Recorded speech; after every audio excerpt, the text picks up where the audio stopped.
Uno de los sucesos más sorprendentes de la transición mexicana a la democracia fue el estallido de guerras criminales y violencia criminal a gran escala, tras el fin de 7 décadas de gobierno de partido único.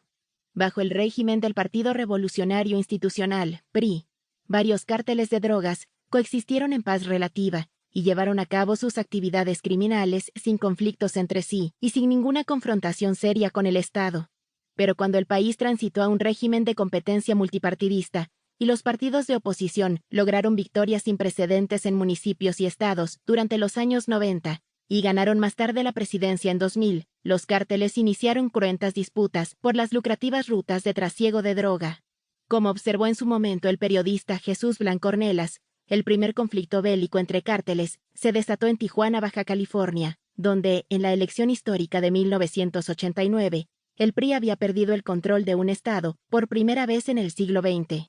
Tras ese enfrentamiento, estallaron más guerras entre cárteles en otros estados del centro y norte del país, donde los candidatos de izquierda y de derecha empezaban a derrocar al PRI. En los años 90, el saldo de muertes en combate alcanzó un pico anual de 350. En 2005, el total de muertos superó el umbral de 1000 homicidios, cifra que se usa comúnmente para clasificar un conflicto como guerra civil. La consolidación de elecciones multipartidistas como único mecanismo para elegir y deponer gobernantes y para asignar el poder pacíficamente no trajo la estabilidad a México, sino que contribuyó a un aumento drástico en la violencia criminal. En 2006, a 6 años del inicio de la democracia, el presidente entrante, Felipe Calderón, del derechista Partido Acción Nacional, PAN, el partido que derrotó al PRI en 2000, declaró la guerra a los cárteles y desplegó al ejército en las regiones más conflictivas de México. La guerra contra las drogas y el brote de conflictos entre el Estado y los cárteles intensificó las disputas entre grupos criminales, y la narcoviolencia creció entre 5 y 6 veces durante ese sexenio. Según el conteo oficial del gobierno de Enrique Peña Nieto, entre 2006 y 2012, 70,000 mexicanos fueron asesinados en conflictos entre cárteles y entre cárteles y el Estado. Es un total de muertes 4 veces más alto que la mediana de todas las guerras civiles de la segunda mitad del siglo XX. Durante 6 años de guerras entre cárteles y entre el Estado y los cárteles, el inframundo criminal mexicano sufrió transformaciones drásticas. Los cárteles se fragmentaron y pasó de haber 5 a 62 grupos del crimen organizado, GCO, mientras que las pandillas callejeras que trabajaban para ellos pasaron de ser docenas a cientos.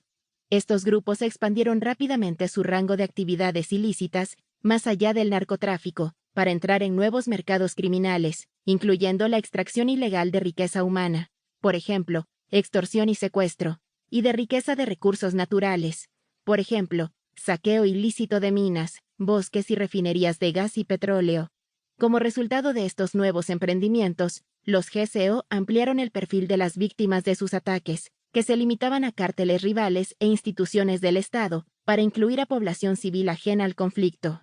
Pero una de las transformaciones más sorprendentes sucedió cuando los capos y sus socios criminales empezaron a asesinar sistemáticamente a presidentes municipales y candidatos electorales, en un intento por influir en los resultados de las elecciones subnacionales y tomar el control de facto de los gobiernos municipales, su población y su territorio.